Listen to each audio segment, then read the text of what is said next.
they're in new status, you can always change the date. Okay.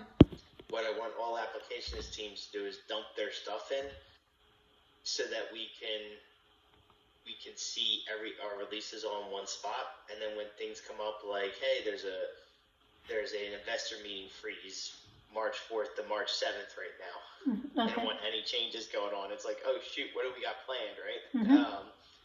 We can easily, pull up the list and see without having to ask 500 people, right? And then we also see where the conflicts are. Okay. As we move through the year, and things are going to change. We need that information at our fingertips. Like, okay, what happens if we move this date for separation, or we do this, or healthcare isn't off in August, right? We need to be able to quickly see what happens to our business as usual releases. And we also want to give our functional partners a glimpse at this is everything going on in DT for the year. Okay. Rather than hitting them individually, right? Because some of us hit the same functional partners, and we're like, hey, we got a reslink, can you test? And then next week another team asks the same team the same thing, so for another release. So okay. So basically 80-20 rule. Get the 80% of stuff that you're going to handle this year, your sprints, get it in service now as a change ticket. Okay. I'll do that. So, we are still in the phase of trying to see what to achieve in sprint 1, 2, 3. We had a call today. That doesn't matter. Yeah, okay. That doesn't matter. Okay. Yeah, and I don't need to get into those details. It's just sprint 1, we're targeting March, 18th, or in sprint 2, we're targeting May something, right? You're just when you look at the calendar, you naturally say, well, 6 or 8 week sprints, whatever we're in. Just make those targets. You can always change them, right? Okay. Problem is we don't have visibility to them right now. All right. Okay. I'll let the team do it. Okay, and the library to box migration is going on, and the JBoss upgrades are going. So, and the CPC certifications for Protheus, I don't know, it's been going on for a while, Chris. They don't know what audit log is. For which application? Protheus. It's aviation. I can send. What's the name? Let me. Yeah. Let me ping you. Okay. Let me ping you. So there is only one person working on it, and he doesn't know what exactly to put in the audit log. You have a log for database? Yeah, initially it was not configured, then they turned it on, but the log that they provided, it is not showing anything. So I'm not sure what exactly they're capturing in there. Sounds like a security thing they need to talk to their DBAs about. Yeah, I'm not sure if they know. I told them, I explained what exactly is needed, but yeah, so that is still going on for a while now. So if we don't close it, I'm not exactly sure how that will proceed, but just letting you know. Okay. Yeah, you could always point them to, I don't know who, Rob Martell can maybe point them to their aviation security person that can help them set that up on the DB. Nothing we can do about it. Yeah. Right?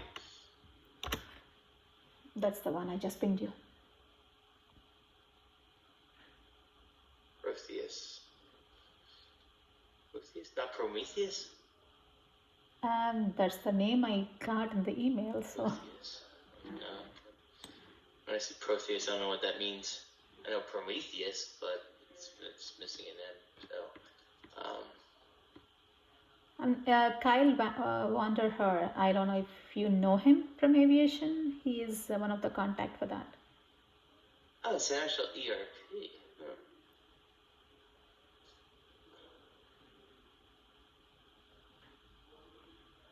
Actual application. It's not like a name. They just named something, right? I thought maybe it was something they were naming something. It's actually the ERP name. Yeah, it's an ERP.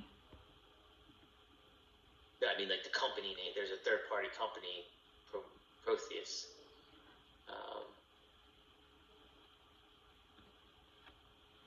Service-centric enterprise.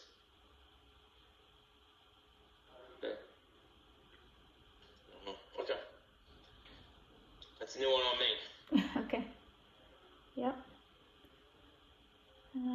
What else?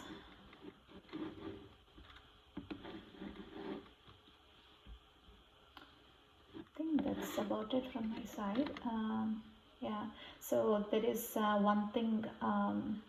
Joseph, he's from Quantum team, and he's asking for historical data for 3 of the tickers that we recently configured. And usually what we do, we connect from our QA to Bloomberg data license and pull the data. But from QA, we are not able to connect to, from ETL server, QA ETL servers are not able to connect to Bloomberg for a while now. So Morgan is looking into it. So once that connection is fixed, we have to pull the historical data for the last 6 months and provide it to him. Who's Joseph? He's a GE person? Yeah, he is. He is. Yeah, Bargo is working with him for Quantum. So they asked me to configure 3 tickers for which we provide the data to Quantum. We recently configured them, but they want a last 6 months data for those as well. Yeah.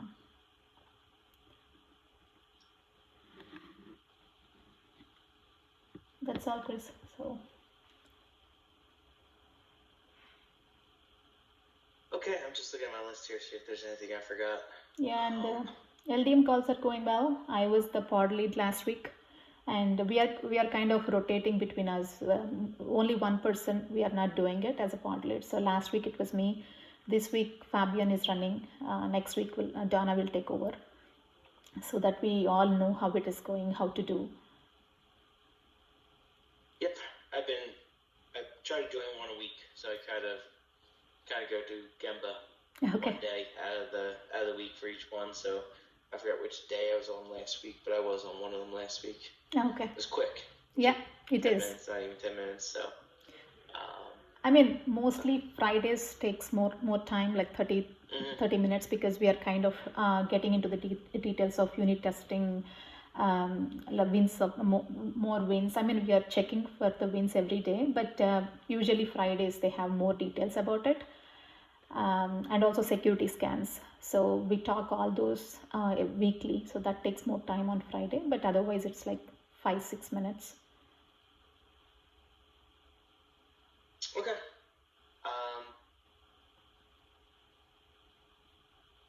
That's good. I think it's we're getting better at it. Yeah. The smart sheets are almost done. In fact, I think she training today on the last smart sheet or tomorrow? It's tomorrow. Okay. Yeah. It was tomorrow. She's training on the last smart sheet, the vulnerability one, but it will definitely help in go forward. How we're gonna capture the vulnerabilities. Operate this with less people. Yeah. So I think we're done this leader standard work, so we'll be releasing that shortly to everybody to help them see where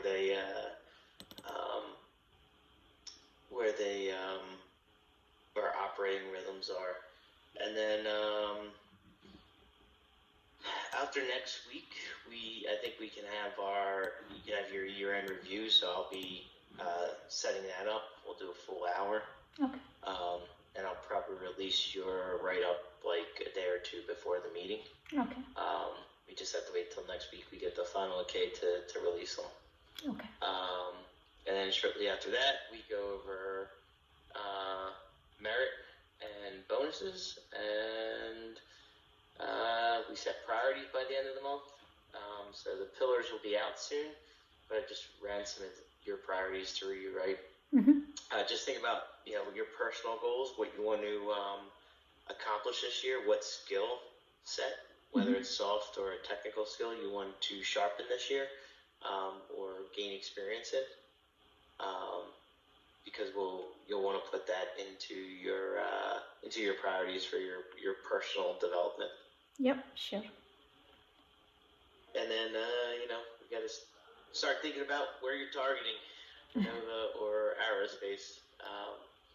as we move forward here, right? It's what personal decisions that need the personal check boxes that need to be made. Mm-hmm. You know, ability to work remote, right? Yeah, definitely.